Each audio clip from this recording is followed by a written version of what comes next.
Hello everyone, I am Niharika John Mehra, your trainer at Unacademy. I am here today with a new course which is changing active into passive voice. Now active and passive voice are very important topic of English grammar and that is what we are going to learn in this particular course. Stay tuned for further details of the course and more lessons. Thank you.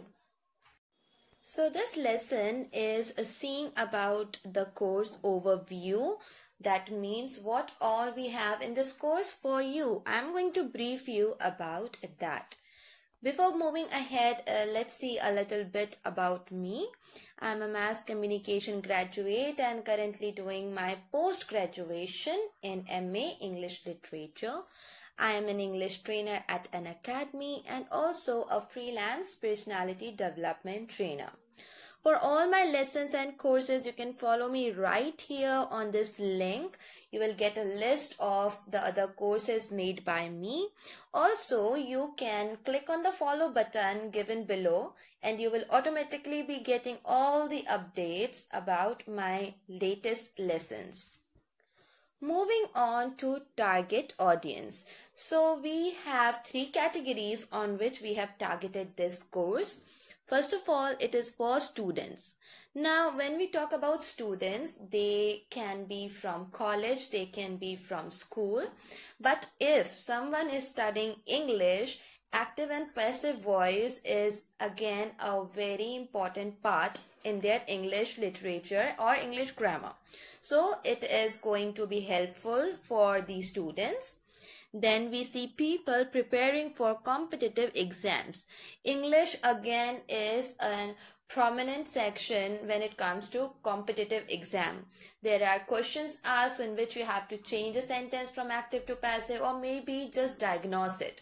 So this course is going to help all those who are preparing for any sort of competitive exam.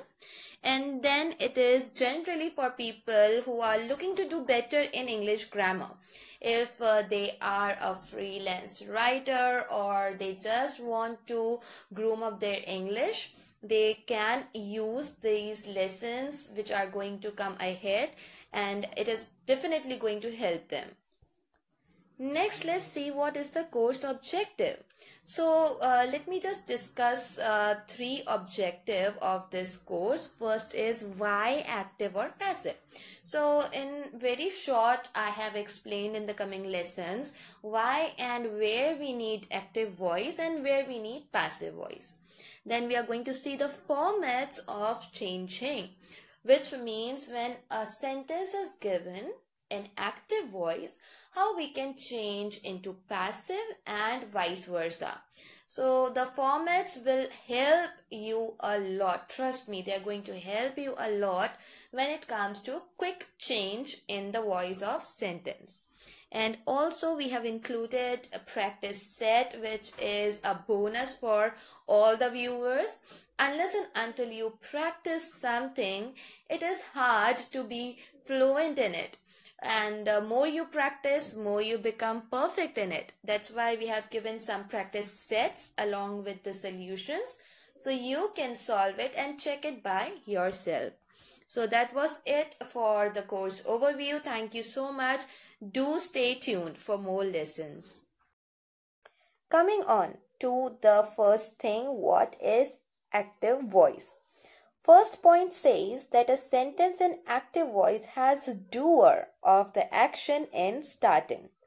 So whenever we see a sentence and if the person who is doing the action is in the starting of the sentence, especially if it is an affirmative sentence, and in that affirmative sentence, the one person or maybe more than one persons who are doing the work, doing the action are mentioned in the starting of the sentence, then that sentence is in active voice.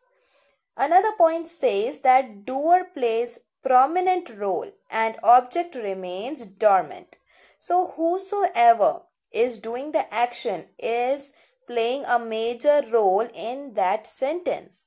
It means the doer who is doing the action is the hero of that particular sentence. For example, Harry draws a picture. We see that here we are talking about an action in which a picture is being drawn. Who is doing this?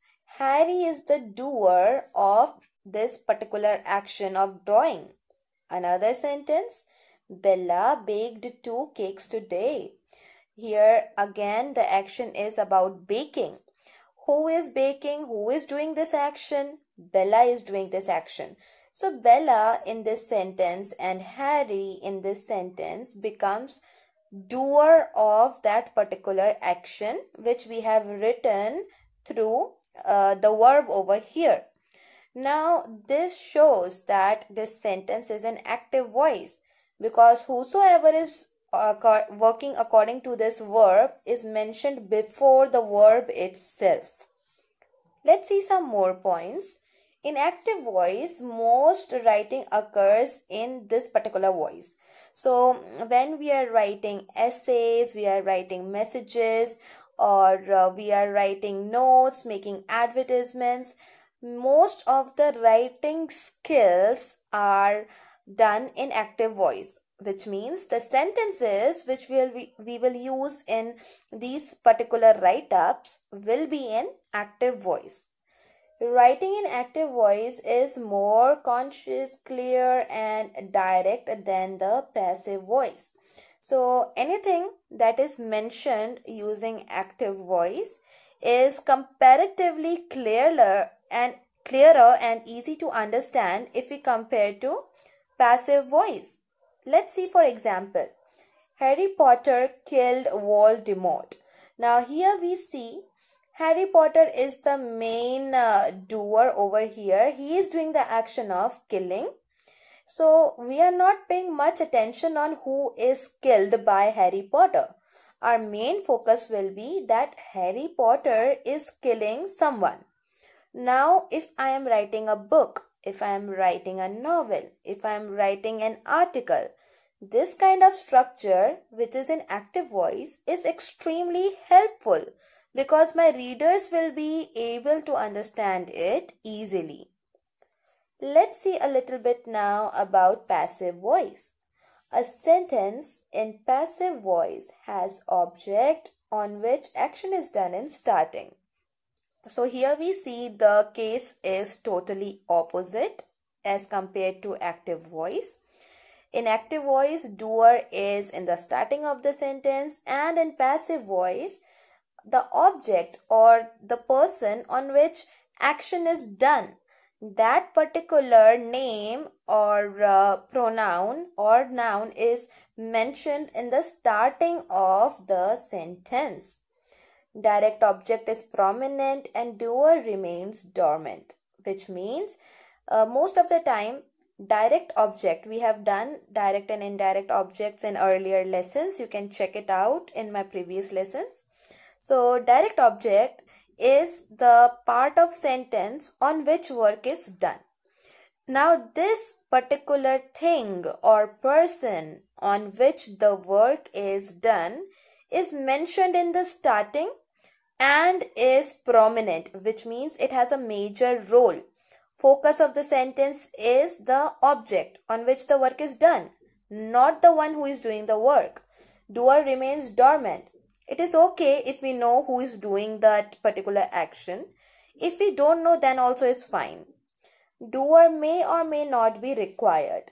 That means many a times it happens that the one who is doing the work is not important. We want to focus, or we want our listeners or readers to know on what thing or on what person the work is done. So we write it in the starting of the sentence. And in some cases, the one who is doing that action could be neglected as well. For example, picture is drawn by Harry. I have written by Harry in bracket because the main thing this sentence wants to convey is that picture is drawn. Someone is making picture. Now, if I want to add by Harry, it is fine. If I don't want to mention the name, then also it's fine. Because the purpose of making this sentence is to tell that someone is making a picture. Another example, 2 cakes were baked, or I can say 2 cakes were baked by Bella. Here again, the purpose of me telling this sentence in passive voice is that I want my listeners, I want my readers to focus upon the object on which work is done, which is 2 cakes. Now, baking was done on these 2 cakes. I have written in the starting of the sentence. By whom it was done, doer remains dormant. If I want, I can mention. If I don't want, I feel it is not necessary, we can also skip it. Some more points about passive voice is that it is useful when we know the action is done on something but don't know who did it. This happens a lot of time. We know what happened, but we don't know who did it, who is the doer of this action. So in that particular cases, we can use passive voice. We can frame our sentence in passive voice. Another example, that building was built in 1990. So here we are telling that a work of building was done and it was built in 1990. There were many people who built it. We don't want to mention their name, or maybe I just don't know who built it. That is why I wanted to convey the message that this building or that building was built in 1990. I did it using passive voice. Now, passive voice can be considered more polite as it sounds less aggressive or dramatic. Now, one very beautiful thing about passive voice is it is considered more polite because we are not aiming on who is doing that action. We are aiming on what the work is done. That is why it is considered little bit polite, in a nicer manner if you want to say something. Otherwise, the sentences in active voice, they sound a little bit aggressive because they are focused upon the doer. This particular voice is also very dramatic. If you want to write something like a fiction or something you want to state in a very dramatic manner, you want to do something creative with your writing, you can use passive voice, but still there are some limitations which we will see in our upcoming lessons. Thank you so much and stay tuned for more such lessons.